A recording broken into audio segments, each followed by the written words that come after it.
तो चलिए फ्रेंड, यहाँ पर हम क्या करने वाले हैं, द्वितीय अवकलज विधि से हम यहाँ पर उच्चतम मान या उच्चतम बिंदु या फिर निम्नतम मान या बिंदु प्राप्त करने वाले हैं। बहुत ही आसान है। एक होता है क्या कि क्वेश्चंस में आपसे कहेगा या तो प्रथम अवकलज विधि से या तो द्वितीय अवकलज विधि से इसको प्राप्त कीजिए।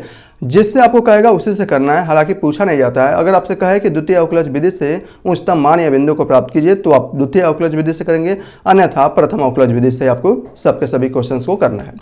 इसमें क्या करता है, इसमें क्या करना है, जैसे यहाँ पर क्वेश्चंस जो दिए गए हैं यही आपका जो मैंने आपको क्वेश्चंस बताए थे वही क्वेश्चंस है। तीसरा का आपका इसमें 4 क्वेश्चंस दिए गए हैं, इसको हम यहाँ पर करने वाले हैं द्वितीय अवकलज विधि से।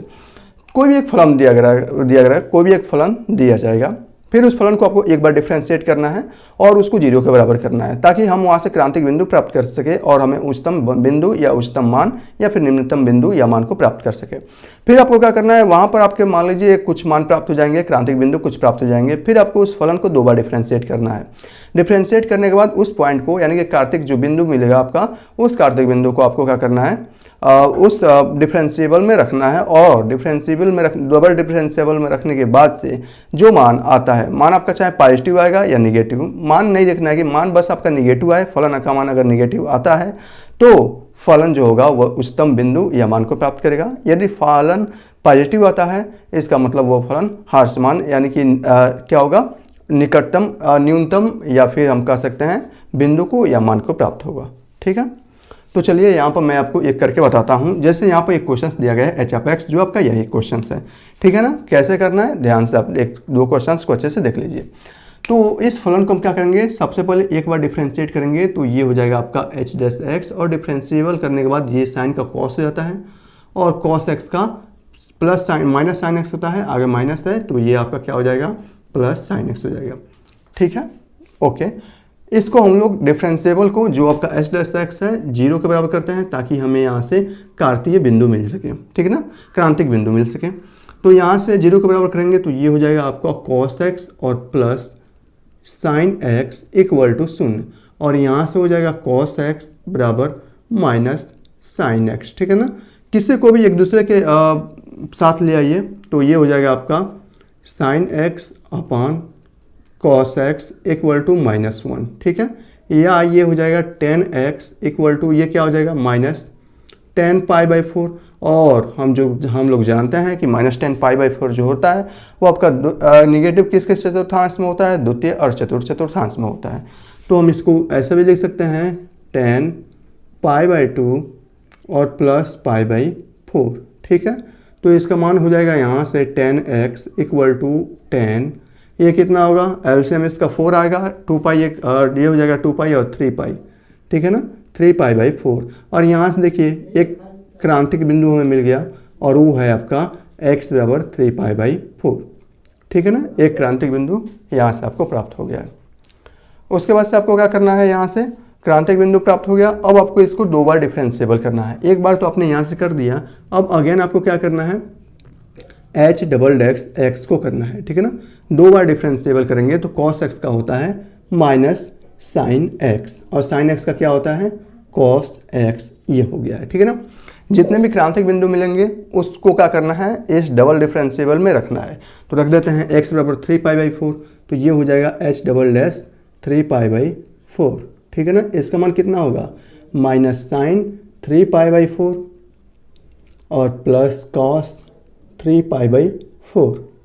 3π/4 का मतलब π/4 प्लस π/2 ना, 45 प्लस 90 135। अब यहाँ देखिए इसका मान कितना हो जाएगा, साइन 3π/4 का मान कितना होगा, 135 90 प्लस थीटा, तो आपका साइन 90 प्लस थीटा द्वितीय चतुर्थांश में पॉजिटिव होता है तो आपका पॉजिटिव हो जाएगा, π/4 हो जाएगा तो π/4 मतलब 45 हो जाएगा और आपका आगे माइनस है तो माइनस 45 यानी कि 1/√2।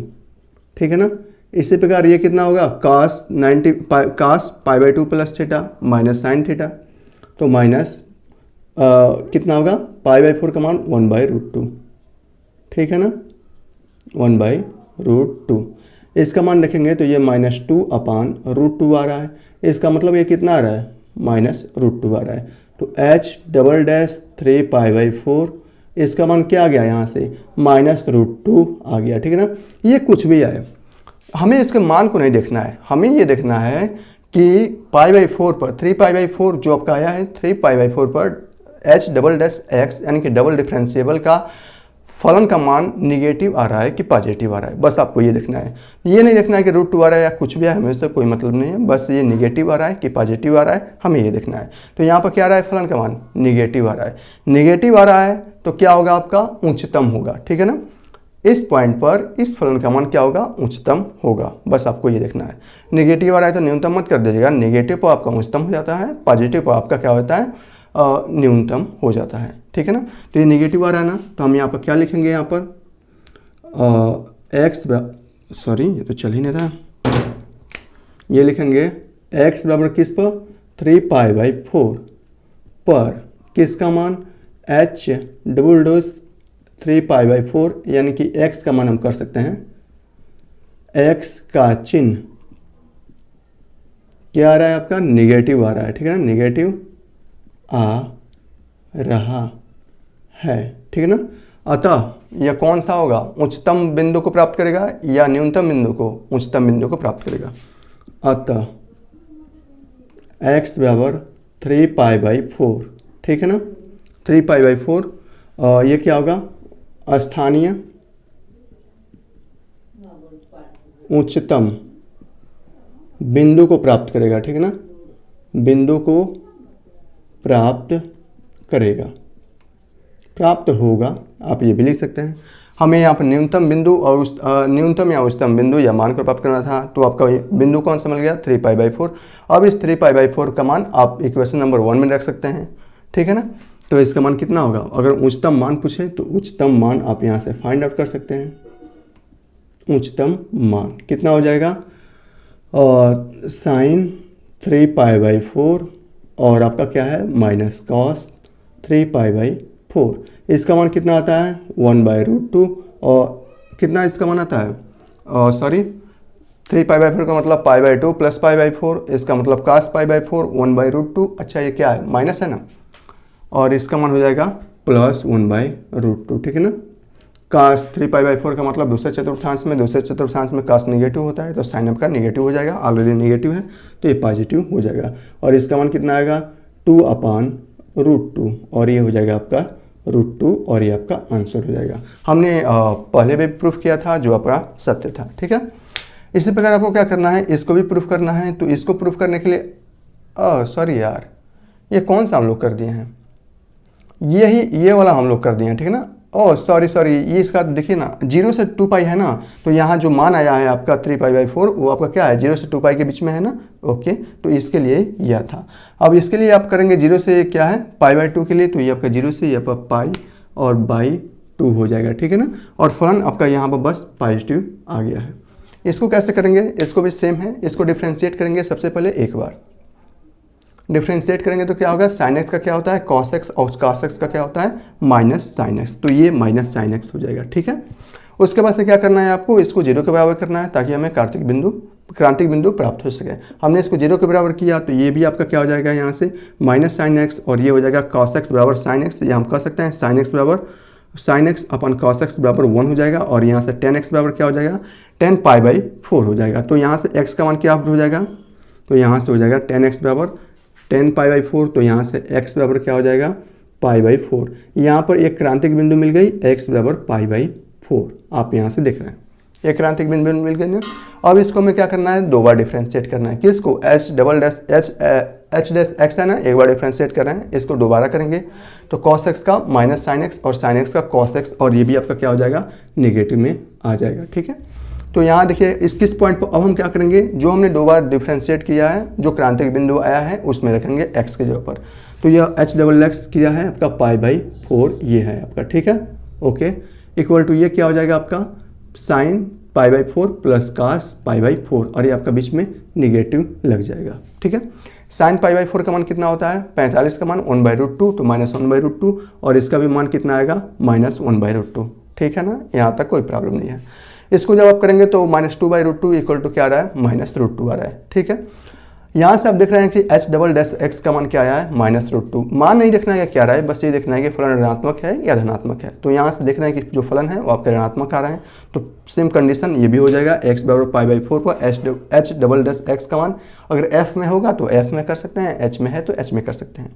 h डबल डैश x का चिन्ह क्या आ रहा है, नेगेटिव आ रहा है, तो x बराबर किस पर पाई बाई 4 पर फलन का मान क्या होगा, उच्चतम बिंदु को प्राप्त करेगा।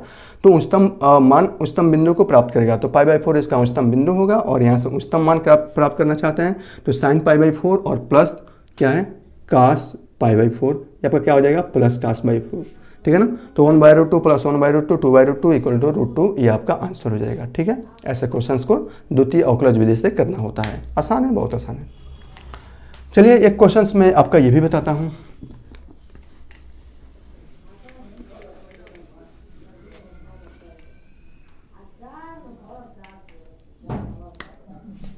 यहाँ देखिए ये है g of x equal to क्या है x³ माइनस 3x है। डिफ्रेंशिएट कीजिए एक बार ताकि हमें क्रांतिक बिंदु को प्राप्त कर सकें। ये हो जाएगा 3x² माइनस 3। उसके बाद से क्या करिए g डैश x को 0 के बराबर कीजिए, तो ये हो जाएगा 3x² माइनस 3 इक्वल टू 0 और यहाँ से 3 कॉमन होगा, x² माइनस 1 इक्वल टू 0 और यहाँ से हो जाएगा x माइनस 1 और यहाँ से x प्लस 1 इक्वल टू 0। तो यहाँ से दो क्रांतिक बिंदु मिलेंगे, एक आपका -1 और एक आपका +1। कितने क्रांतिक बिंदु मिले, 2। अब आपको क्या करना है, इसको एक बार और अवकलन कीजिए, तो ये हो जाएगा यहाँ से g double dash x equal to 6x, ये हो जाएगा, ठीक है ना। प्रत्येक पर जांच कर लीजिए, तो हम सबसे पहले -1 पर जांच कर रहे हैं, तो g डबल डैश किस पर -1 पर जांच करेंगे, तो इसका मान क्या रहा है -6।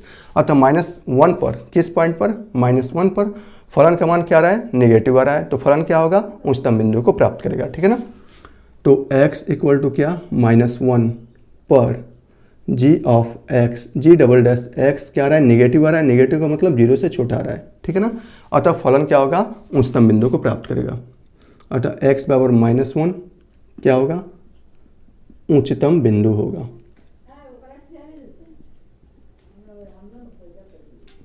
उच्चतम बिंदु होगा। इसका मान भी ज्ञात करना चाहते हैं तो रख दीजिए इसमें x की जगह पर -1, तो यहाँ से हो जाएगा -1 का होल क्यूब और -3 और ये आपका -1, तो ये हो जाएगा आपका -1 और आपका +3 इक्वल टू 2। इसका मान आ गया x बराबर -1 पर इसका उच्चतम बिंदु -1 होगा और उच्चतम जो मान होगा वो आपका 2 होगा, ठीक है ना।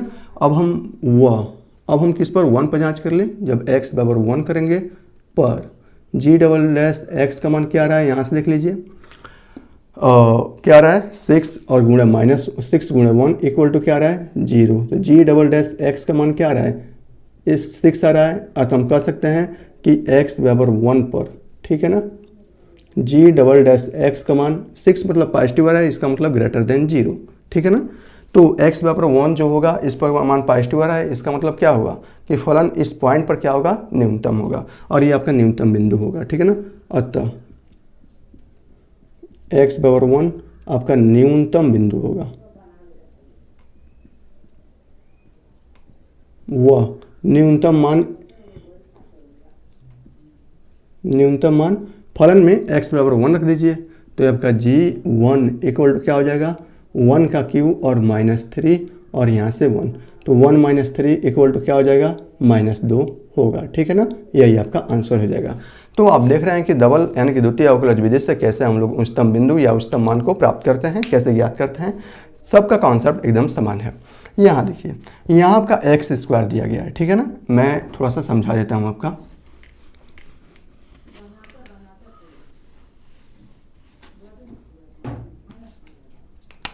क्या है f(x) इक्वल टू x² है। इसको कैसे करेंगे, अगर हम इसका f' प्राप्त करें तो यहाँ से हो जाएगा 2x होगा ना, ये आपका होगा 2x। यदि हम इसको 0 के बराबर करें तो यहाँ से हो जाएगा 2x बराबर 0 और x बराबर यहाँ से क्या हो जाएगा 0 हो जाएगा। एक तो क्रांतिक बिंदु हमें मिल गए, लेकिन जब हम इसको 2 बार डिफ्रेंशिएट करेंगे f'(x) तो यहाँ कोई कांस्टेंट आ जाता है। जब यहाँ कोई कांस्टेंट आएगा तो x का मान यहाँ से हम रख नहीं पाएंगे। तो इस प्रकार के अगर क्वेश्चंस होते हैं तो उसको आपको प्रथम अवकलज विधि से ही सॉल्व करना पड़ता है, ठीक है। तो द्वितीय अवकलज विधि से हम इसको सॉल्व नहीं कर सकते हैं, प्रथम अवकलज विधि से हम इसको सॉल्व कर सकते हैं और वो बहुत ही आसान है, ठीक है ना। तो चलिए हम चलते हैं, जो आपका क्वेश्चन नंबर बाकी क्वेश्चन है उन सभी क्वेश्चन को कर लेते हैं। चलते हैं क्वेश्चन नंबर 4 और 5 पे। क्वेश्चन नंबर 4 में यहाँ पर देखिए हमें सिद्ध करने को दिया है और कहा है कि यह सिद्ध कीजिए कि यह ना ही इसका उच्चतम मान मिलेगा, ना ही इसका निम्नतम मान मिलेगा। ये कैसे संभव है? ये संभव है यदि कोई फलन जो हो वो या तो आपका निरंतर वर्धमान हो या निरंतर ह्रासमान हो, तो उस कंडीशन में इस फलन का हमें ना ही उच्चतम और निम्नतम मान मिलता है। कैसे? अभी हम देखते हैं। कहने का मतलब अगर इसका उच्चतम या निम्नतम मान नहीं है तो इसका ना ही उच्चतम या निम्नतम बिंदु भी मिलेंगे, तभी अगर बिंदु मिल रहे हैं तो इसका न्यूनतम या उच्चतम मान भी हो जाएगा। कैसे? यहाँ पर देखिए, मैं कुछ कॉन्सेप्ट के द्वारा आपको एक्सप्लेन कर रहा हूँ, ठीक है ना। यहाँ अच्छे से देखिए, अगर मान लीजिए ये क्या है, एक ग्राफ में बना रहा हूँ, ठीक है ना। ये आपका क्या है? एक ग्राफ है। अगर एक फलन है, ये फलन क्या है? निरंतर वर्धमान फलन है, ठीक है ना। निरंतर वर्धमान फलन है। वर्धमान फलन निरंतर है, इसका मतलब ये अनंत तक जाएगा, ठीक है, अनंत तक जाएगा। और यहाँ पर ये जो निरंतर वर्धमान है, तो उस कंडीशन में ये होता है कि फलन का ना ही उच्चतम मान मिलता है, ना ही निम्नतम मान मिलता है। कैसे?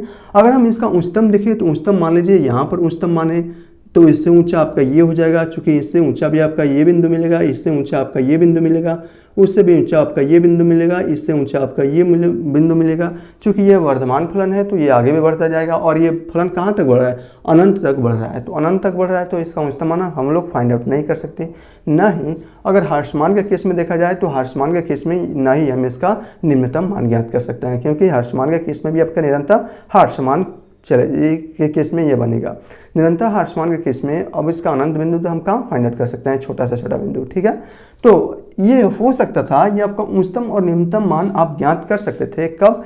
जब इसके फलन को आप रेस्ट्रिक्ट कर देते, यानी कि आप दिखाए थे कि x बराबर इस पॉइंट से लेकर इस पॉइंट तक, जहाँ तक आपका ये अंतराल में दिखाया गया है ना कि इस पॉइंट से लेकर इस पॉइंट तक, इन दोनों के बीच में हमें फलन को ज्ञात करना है। तो रेस्ट्रिक्ट कर देते कि हमारा फलन सिर्फ इतना ही है, तो उस कंडीशन में हम इसका निरंतर क्या इसका पॉइंट भी, उच्चतम और निम्नतम पॉइंट भी ज्ञात कर सकते थे, और इसका निम्नतम और उच्चतम मान भी ज्ञात कर सकते थे। लेकिन इस केस में हम लोग नहीं कर पाएंगे। चलिए देखते हैं क्यों नहीं कर पाएंगे। आइए हम इसके बारे में बात करते हैं। यहाँ देखिए, मैं क्वेश्चन नंबर 1 को लेकर चल रहा हूँ। आपका ये क्वेश्चन नंबर 1 है, ठीक है। और ये कुछ इस प्रकार है, f(x) इक्वल टू दिया गया है e⁻x। क्या करते हैं हम? फलन को सबसे पहले डिफ्रेंशिएट करते हैं, ठीक है ना। तो हल करेंगे हम लोग। हल में क्या करेंगे? सबसे पहले इसको डिफ्रेंशिएट करेंगे। चलिए हम इसको डिफ्रेंशिएट कर देते हैं। डिफ्रेंशिएट करने के बाद भी यह क्या आ जाएगा? e⁻x ही होता है, ठीक है, ओके।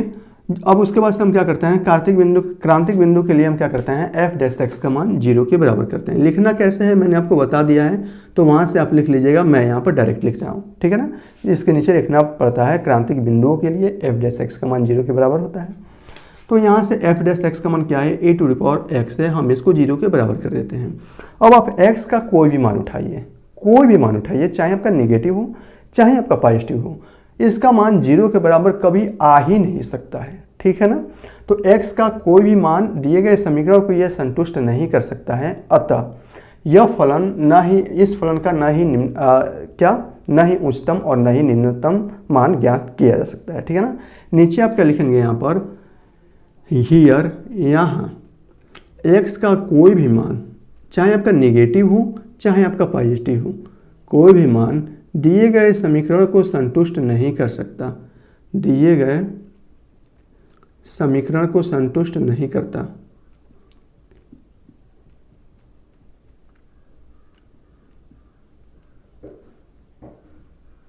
संतुष्ट नहीं कर सकता, अतः फलन का उच्चतम और निम्नतम मान ज्ञात नहीं किया जा सकता है। चूंकि इसका बिंदु ही, क्रांतिक बिंदु ही ज्ञात नहीं किया जा सकता, x का मान ही ज्ञात नहीं किया जा सकता, तो इसका मान x का बिंदु मतलब को जो आपका क्या प्रतिच्छेद बिंदु, या हम कह सकते हैं स्पर्श बिंदु ज्ञात नहीं किया जा सकता, तो हम ये क्या इसका मान ज्ञात कर सकते हैं। अतः क्रांतिक बिंदु न होने के कारण, क्रांतिक बिंदु उपस्थित न होने के कारण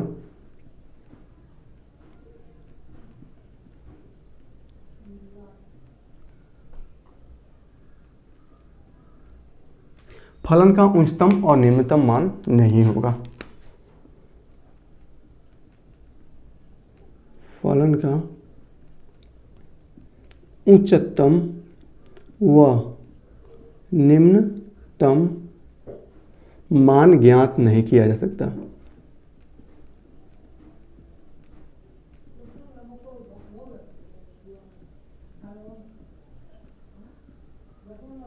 इतना समझ में आ रहा है ना? ठीक है, आपको ऐसे लिखना है, बस 1 या 2 नंबर में पूछा जाता है, 2 नंबर ही नहीं, 1 ही नंबर में पूछा जाता है। तो है क्या, जिस भी फलन के लिए अगर हम उसका क्रांतिक बिंदु ज्ञात कर सके उसी के लिए हम उच्चतम मान या निम्नतम मान ज्ञात कर सकते हैं। यदि क्रांतिक बिंदु ज्ञात नहीं हो पा रहा है, एफ डैश एक्स का मान 0 के बराबर नहीं हो रहा है, क्रांतिक बिंदु नहीं ज्ञात किया जा सकता है, तो उस कंडीशन में उस फलन का ना ही उच्चतम और ना ही निम्नतम मान ज्ञात किया जा सकता है। ठीक है ना। चलिए क्वेश्चन नंबर इसका 2 चलते हैं। आपका यहाँ देखिए 2 में आपका क्या कहा है, 2 यह कहा है, सॉरी जी ऑफ एक्स है ना, कुछ भी हो, f of x g of x फलन ही तो है ना, और ये आपका है लॉग एक्स। ठीक है, इसको कैसे करेंगे, सिंपल है, मेथड सबके तो समान है ना, तो मेथड को हम लोग क्या करेंगे, सबसे पहले इसको डिफ्रेंशिएट करेंगे। लॉग एक्स का क्या होता है 1/x, उसके बाद से क्या करते हैं जी डैश एक्स को क्रांतिक बिंदु के लिए 0 के बराबर करते हैं, तो यहाँ से 1/x इक्वल टू हो गया 0। अब यहाँ देखिए x का कोई भी मान रखिए, अगर x का मान कुछ भी रखिए, इसका मान अगर 0 के बराबर हो रहा है तो वास्तव में हम क्रांतिक बिंदु ज्ञात कर सकते हैं। यदि नहीं हो रहा है तो क्रांतिक बिंदु उपस्थित नहीं होने के कारण इस फलन का उच्चतम और निम्नतम मान ज्ञात नहीं किया जा सकता है। अब आप बताइए यहाँ x के जगह पर क्या रखेंगे कि यह 0 के बराबर हो जाएगा। अब आप कहेंगे हम 0 रख देंगे, भैया जब 0 रखेंगे तो 1/0 इनफाइनाइट आ जाएगा, वो 0 के बराबर होगा कहाँ से, तो x का कोई भी मान दिए गए समीकरण को संतुष्ट नहीं कर पाएगा, अतः क्रांतिक बिंदु उपस्थित न होने के कारण हम इस फलन का उच्चतम और निम्नतम मान ज्ञात नहीं कर सकते। ठीक है, ये आपको स्टेटमेंट लिखना पड़ेगा, यही आपका आंसर हो जाएगा। तीसरा देखते हैं हम लोग, तीसरा क्या है यहाँ पर देखते हैं। तीसरा आपका है और एच ऑफ एक्स दिया गया है, फलन एच में दिया गया है, कोई बात नहीं है, वो आपका है एक्स स्क्वायर और आपका है x+1। हमें इसका क्या करना है, प्रूफ करना है कि अभी आपका ना ही उच्चतम मान को प्राप्त करता है ना ही आपका निम्नतम मान ज्ञात किया जा सकता है। कैसे करेंगे, सिंपल है, क्रांतिक बिंदु सबसे पहले ज्ञात करेंगे तो हम क्या करते हैं, इसको डिफ्रेंशिएट कर देते हैं, तो ये आपका h डैश एक्स हो जाएगा और ये आपका हो जाएगा 3x² और यहाँ से हो जाएगा +2x और प्लस ये आपका x का 1 और 1 का 0 हो जाएगा। उसके बाद से क्या करते हैं हम लोग h डैश एक्स का मान 0 के बराबर करते हैं, हम बराबर कर देते हैं, तो यहाँ से बराबर करेंगे तो ये हो जाएगा आपका 3x² + 2x + 1 इक्वल टू 0। क्या यहाँ से इसके मूल ज्ञात किया जा सकता है, मूल ज्ञात करने का मतलब क्रांतिक बिंदु ज्ञात किया जा सकता है।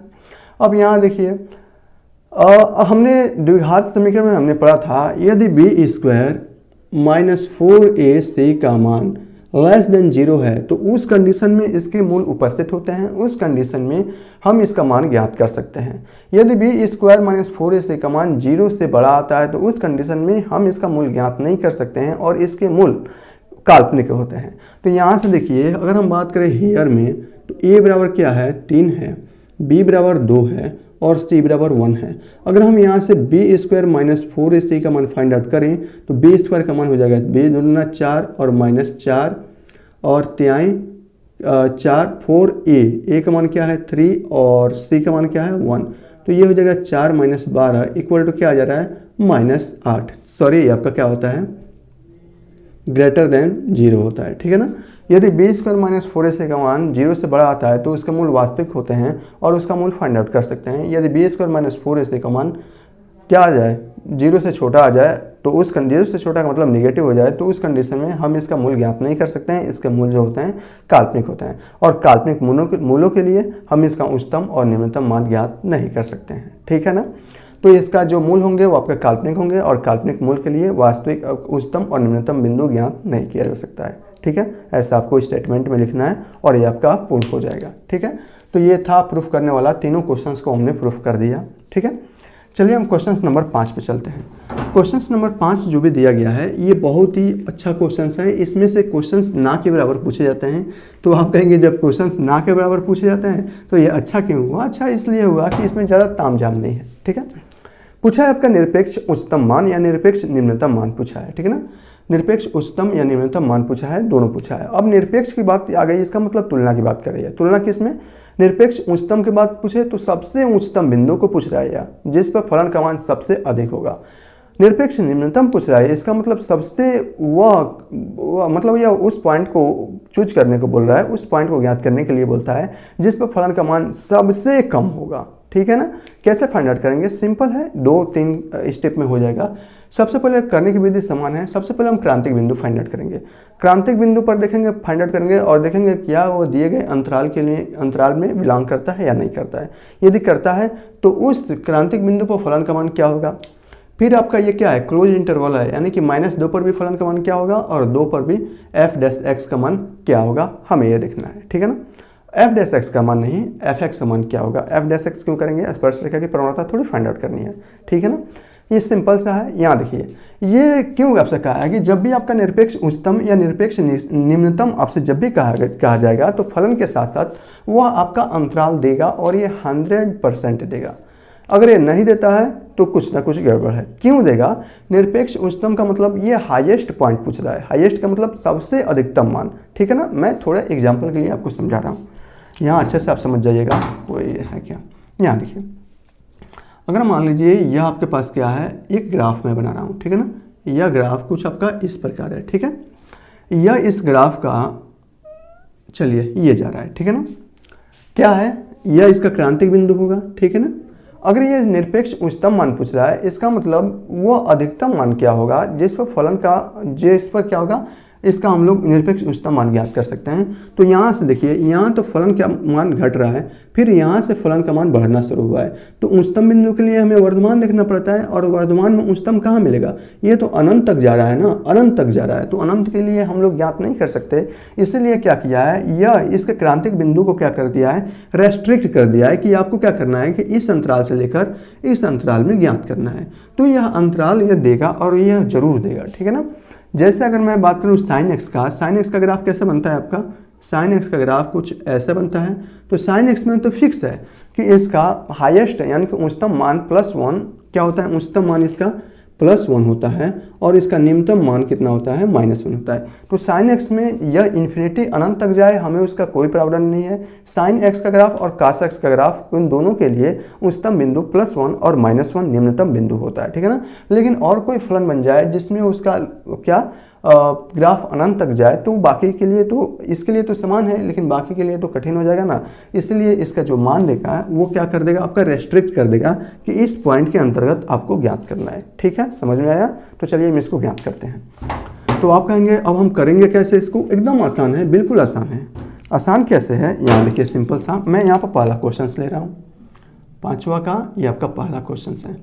क्या है पहला क्वेश्चन, यह है आपका f(x) और f(x) बराबर क्या है, x³ है, और यहाँ x का दे दिया है, क्रांतिक बिंदु आपको कहाँ से लेना है, 2 से लेकर 2 तक लेना है, -2 से +2। ये आपका क्लोज इंटरवल है, ओपन इंटरवल नहीं है। ओपन इंटरवल का मतलब इसके बीच में बोल देगा, लेकिन क्लोज इंटरवल में इन दोनों पर भी इसका मान क्या होगा। तो करने की विधि एकदम आसान है। क्या करेंगे, सबसे पहले f(x) फाइंड आउट करेंगे, f'(x) फाइंड आउट करेंगे, ठीक है ना।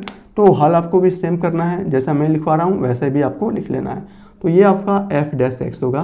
इसका जब हम डिफ्रेंशिएट करेंगे एक बार तो आपका 3x² होगा। क्रांतिक बिंदु के लिए क्या करते हैं, क्रांतिक बिंदु के लिए, ठीक है ना, मैं लिख भी देता हूँ, क्रांतिक बिंदु के लिए, क्रांतिक बिंदु के लिए क्या करना है आपको, f'(x) का मान 0 के बराबर करना है। जब हम इसका मान 0 के बराबर करेंगे तो यहाँ से क्या हो जाएगा, x² बराबर 0 और यहाँ से x बराबर क्या आ जाएगा, 0। तो यहाँ से एक क्रांतिक बिंदु ये प्राप्त हो गई, अन्य 2 क्रांतिक बिंदु इसको लेना है और इन तीनों को क्या करना है, f(x) जो आपका वास्तविक फलन है उसमें रखना है। f'(x) में मत रख दीजिएगा, नहीं तो खराब हो जाएगा, ठीक है ना। तो यहाँ क्या करना है, अतः, और यहाँ देखिए ये जो भी आएगा f'(x) का मान इन दोनों के मध्य बिलोंग करना चाहिए। -2 और 2 के बीच में क्या आपका 0 आता है, हाँ आता है, तो रखिए आपको। तो यहाँ से अगर देखेंगे 0 पर फलन का मान क्या हो रहा है, तो 0 पर फलन का मान तो 0 हो जाएगा, और आप देखेंगे -2 पर फलन का मान क्या हो रहा है, तो -2 का होल क्यूब हो जाएगा और ये हो जाएगा आपका -8 हो जाएगा, ठीक है ना। अब आप 2 पर देखेंगे फलन का मान क्या आ रहा है, तो 2 पर फलन का मान क्या आ जाएगा, 2 का होल क्यूब इक्वल टू 8 हो जाएगा, ठीक है ना। तो सबसे उच्चतम मान क्या आ रहा है, सबसे उच्चतम मान आ रहा है 8, सबसे निम्नतम मान आ रहा है -8। 0 तो -8 के बाद में आता है ना, ठीक है ना। तो यहाँ पर क्या लिखेंगे, अतः हमसे क्या पूछा था, निम्नतम, निरपेक्ष उच्चतम और निरपेक्ष निम्नतम पूछा था। अतः x बराबर 2 के लिए आपको भी लिखना पड़ेगा ऐसे, ठीक है ना, के लिए x बराबर 2 के लिए निरपेक्ष उच्चतम मान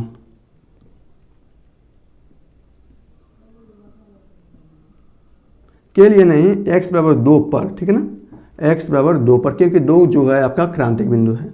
निरपेक्ष उच्चतम मान क्या है भैया, 8 है, वह x बराबर किसके, -2 पर निरपेक्ष निम्नतम मान क्या भैया आपका -8 है, और यही आपसे पूछा गया था।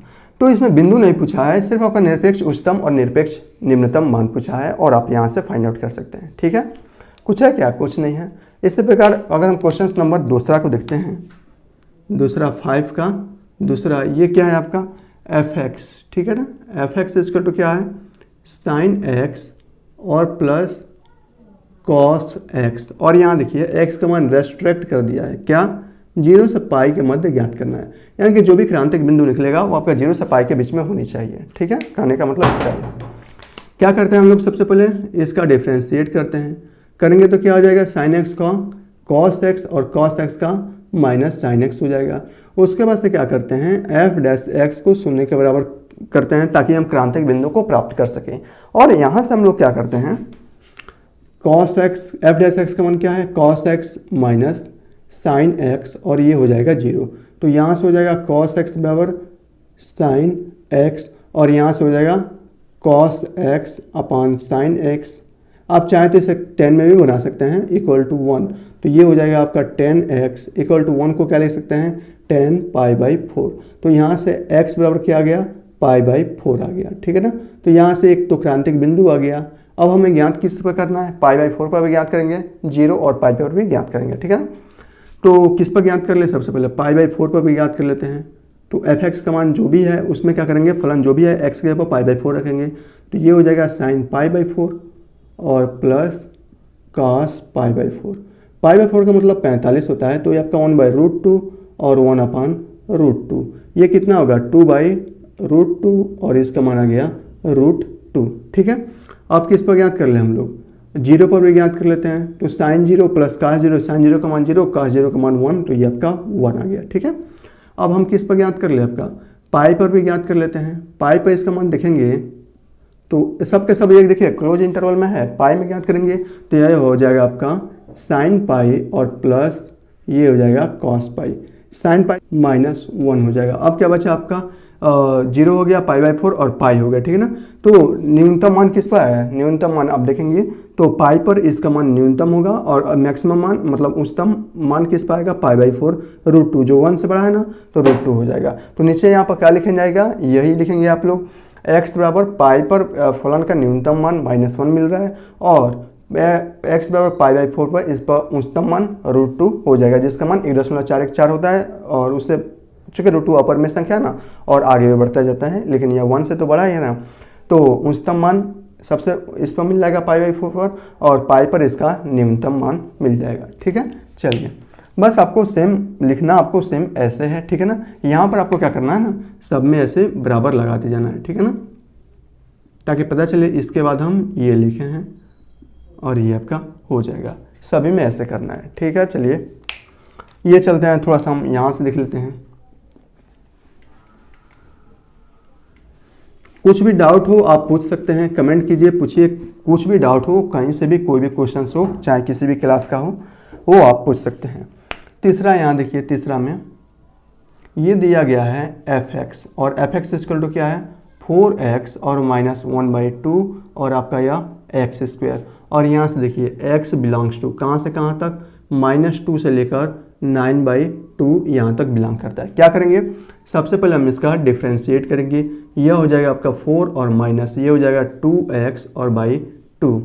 ठीक है ना, यही होगा ना, अच्छा ये 2x/2 है ना, हाँ ठीक है, तो यहाँ से क्या हो जाएगा 4 माइनस x हो जाएगा। ठीक है, उसके बाद से क्या करते हैं f डैश x को 0 के बराबर करते हैं, तो ये हो जाएगा 4 माइनस x बराबर कितना 0, तो x बराबर इसका मान कितना आ गया 4, तो क्रांतिक बिंदु आ गया 4। अब इस पर भी फलन का मान देख लेते हैं, -2 पर भी फलन का मान, 9π/2 पर भी फलन का मान, तो अगर हम इससे देखें x बराबर 4 पर फलन का मान, तो 4 चौको 16 और यहाँ से 4 चौको 16 भागा 2 कितना हो जाएगा 8। इसका मान कितना आया 8। और हम x बराबर -2 पर देखें तो -2 4 दूना -8 और -2 का स्क्वायर +4 हो जाएगा, 4 भागा 2 कितना हो जाएगा आपका 2 बच जाएगा। ये हो गया -8 और -2 -10। अब हम किस पर देखें 9 पर देख लेते हैं, 9/2 पर। 9/2 और 2 दूना 4, 2 बार में कट जाएगा, 2 और 9 दूना 18, ये हो जाएगा। एक बार मैं पूरा कर देता हूँ, ये आपका 4x की जगह पर 9/2, ठीक है ना, -2, ठीक है ना, और सॉरी ये -1/2 और ये क्या है x स्क्वायर मतलब 9/2 का स्क्वायर 981 और भागा 4, ठीक है। और ये कितना होगा 9 दूना 18, यहाँ से हो जाएगा -81 अपन ये कितना होगा 4 दूना 8, 18 18 चौको 72 144 और -81 भागे 8, ठीक है ना। आप चाहें तो इसको ऐसे भी लिख सकते हैं, और यहाँ से अगर ये 80 रहता पूरा 10 बार में कटता, 80 से थोड़ा सा ज़्यादा है तो 10 से थोड़ा सा ज़्यादा होगा, तो ये हो जाएगा 18 माइनस ये कितना होगा 10 पॉइंट समथिंग होगा, ठीक है ना, समथिंग होगा। और इसको जब आप घटाएंगे तो ये 7.923 के करीब में आएगा, ठीक है ना। तो सबसे उच्चतम मान पूछा है, तो सबसे उच्चतम अगर देखा जाए निरपेक्ष उच्चतम पूछा है, तो निरपेक्ष उच्चतम क्या होगा x बराबर 4 पर इसका मान 8 आ रहा है, जो आपका इससे ज़्यादा होगा। और अगर निरपेक्ष न्यूनतम पूछा जाए तो x बराबर -2 पर आएगा, जिसका मान अगर फलन का मान देखा जाए तो इस पर फलन का मान -10 आएगा। सिंपल है, सभी को ऐसे करना है। चौथा देखते हैं हम लोग क्वेश्चन नंबर 4। क्वेश्चन नंबर 4 ये है क्या, ये है fx = x - 1 और ये क्या है स्क्वायर +3 है, ठीक है, ये आपका दिया गया है। और यहाँ से बाउंड रेस्ट्रिक्ट कर दिया है x का मान, मतलब क्रांतिक बिंदु आपको क्या क्या लेना है -3 1 ले सकते हैं, और यहाँ से जो आपका आएगा वो आपका क्रांतिक बिंदु ले सकते हैं। डिफ्रेंशिएट करेंगे तो ये हो जाएगा आपका 2x - 1 और ये आपका 0 हो जाएगा। अब हम क्या करते हैं क्रांतिक बिंदु के लिए f' को 0 के बराबर करते हैं, तो ये आपका 2x - 1 बराबर 0 हो जाएगा, और यहाँ से हो जाएगा x बराबर 1, तो ये क्रांतिक बिंदु 1 मिल गया। अन्य 2 क्रांतिक बिंदु आपका ये दिया गया है, मान तीनों पर देख लेते हैं। तो सबसे पहले फलन में जो आपका वास्तविक फलन होगा उसमें x की जगह पर 1 रखेंगे, तो आपका 1 - 1 ये कितना हो जाएगा 3 हो जाएगा, ठीक है ना, ये तो आपका 0 हो जाएगा 3। इस पर देखेंगे -3 पर तो कितना हो जाएगा -3 - 1 -4 -4 का स्क्वायर हो जाएगा 16 और +3 कितना हो गया भैया 19, ये तो बहुत हाईएस्ट आ गया। अब हम 1 पर देख लेते हैं, 1 का करेंगे तो 1 पर ही तो देखा है ना, तो वास्तव में इसका मान भी कितना आएगा 3 ही आएगा, ठीक है ना। तो न्यूनतम निरपेक्ष न्यूनतम मान क्या आ रहा है 3 और निरपेक्ष उच्चतम मान क्या आ रहा है 19 आ रहा है। अब किस पॉइंट पर आ रहा है, तो x बराबर 1 पर निरपेक्ष न्यूनतम मान 3 आएगा, और x बराबर -3 पर निरपेक्ष अधिकतम मान आएगा और वो 19 होगा। ये आपको लिख लेना है और यही आपका फाइनल आंसर हो जाएगा। तो इस वीडियो को यहीं पर क्लोज करते हैं, थोड़ा सा ज़्यादा वीडियो ना बने, लंबा ना बने, इसलिए वीडियो को यहीं पर क्लोज कर देते हैं। बचे हुए क्वेश्चंस को बहुत ही अच्छे वे से अच्छे कॉन्सेप्ट के साथ हम अगले वीडियो में करेंगे। तब तक के लिए थैंक यू, धन्यवाद।